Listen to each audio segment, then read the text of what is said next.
Sahabat, menang melawan godaan itulah topik yang akan kita renungkan bersama hari ini. Sahabatku, ada seorang wanita muda bernama Santi. Ini bukan nama sebenarnya. Santi mengatakan sangat menyesal atas perbuatannya yang menyebabkan ia harus berurusan dengan pihak berwajib. Santi adalah seorang istri dan ibu dari seorang anak balita yang masih berumur 3 tahun. Suami Santi seorang pedagang buah di pasar. Sebenarnya kehidupan Santi cukup baik karena suaminya pandai berdagang dan mendapatkan keuntungan yang cukup untuk menghidupi keluarganya. Tetapi Santi ingin hidup seperti temannya di SMP dulu, yang sekarang hidup dengan penuh kelimpahan, memiliki rumah besar, dan kendaraan bermotor lebih dari 1. Santi bermimpi memiliki hidup seperti temannya itu. Nah, pada suatu hari ia berkenalan dengan seorang wanita yang kebetulan sama-sama membawa anaknya untuk imunisasi. Wanita itu bersikap sangat akrab kepada Santi. Bahkan ia memberi tumpangan kepadanya. Pada bulan berikutnya, wanita itu mendatangi Santi dan menawarkan pekerjaan yang bisa menghasilkan banyak uang. Tanpa berpikir panjang, Santi menerima pekerjaan itu, yaitu menjual narkoba. Bulan pertama, bulan kedua, dan bulan ketiga pekerjaan Santi berjalan dengan baik dan lancar. Ia bisa menjual narkoba kepada anak-anak sekolah dengan aman.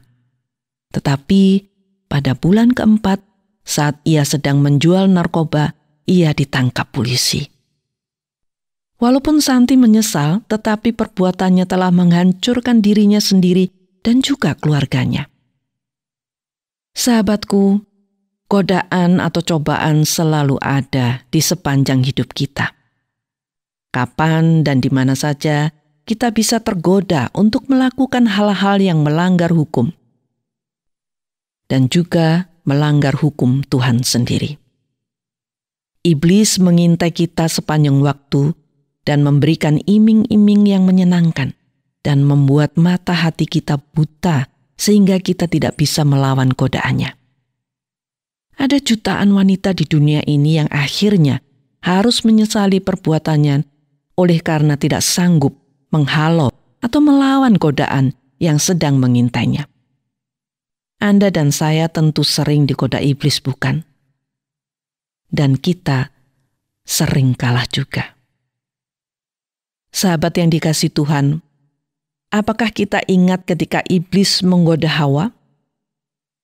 Dan ternyata Hawa tidak mampu melawannya. Lalu ia melanggar perintah Tuhan.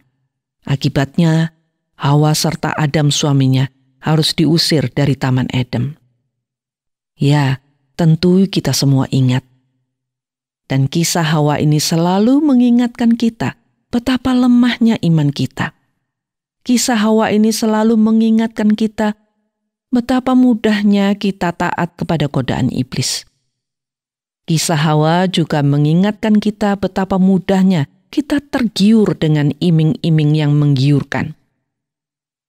Dan kisah Hawa juga mengingatkan kita betapa kita mudah mempengaruhi orang terdekat kita untuk melakukan dosa atau kesalahan yang sama. Jadi bagaimana sebenarnya melawan godaan iblis? Apa yang harus kita lakukan agar kita selalu menang terhadap godaan iblis yang selalu mengintai kita? Sahabatku, sebelum saya berbicara bagaimana kita bisa melawan iblis dan menang, saya ingin menceritakan bagaimana Tuhan Yesus melawan iblis dan menang.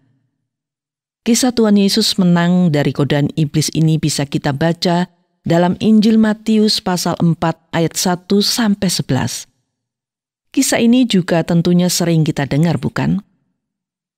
Hal pertama yang dilakukan iblis ialah meminta Yesus untuk dengan kuasa Yesus mengubah batu menjadi roti.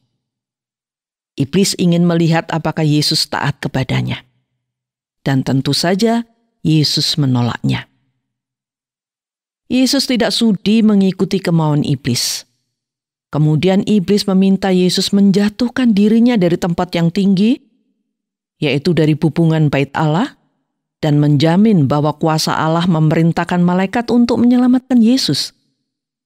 Dan lagi-lagi Yesus menolak permintaan iblis itu.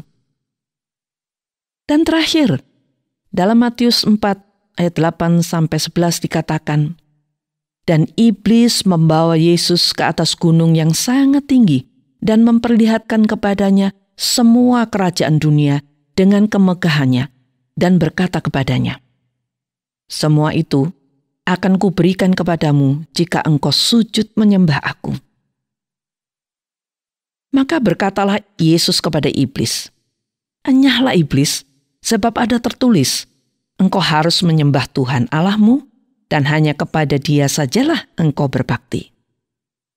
Lalu iblis meninggalkan dia, dan lihatlah, malaikat-malaikat datang melayani Yesus.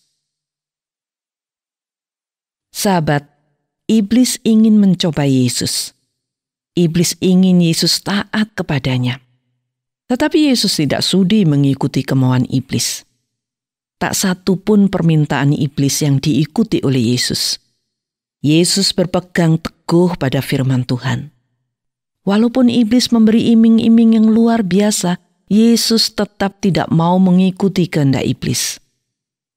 Ketaatan Yesus kepada perintah Allah Bapa itulah yang membuat Yesus menang melawan godaan. Yesus memberi teladan kepada kita. Yesus ingin kita juga melakukan hal yang sama agar kita menang melawan godaan iblis. Satu-satunya cara melawan iblis ialah taat dan tunduk kepada Tuhan dan firman-Nya. Ketaatan kepada Tuhan itulah senjata untuk melawan iblis, dan pasti iblis akan lari dan kalah. Seperti yang dikatakan firman Tuhan dalam Yakobus 4 ayat 7 yang mengatakan, karena itu tunduklah kepada Allah dan lawanlah iblis, maka ia akan lari daripadamu.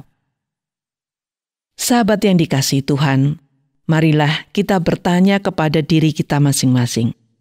Apakah kita saat ini sering kalah melawan godaan iblis? Apakah kita begitu mudah taat kepada iblis? Apakah kita begitu mudah tergoda dengan iming-iming iblis yang sangat menggiurkan?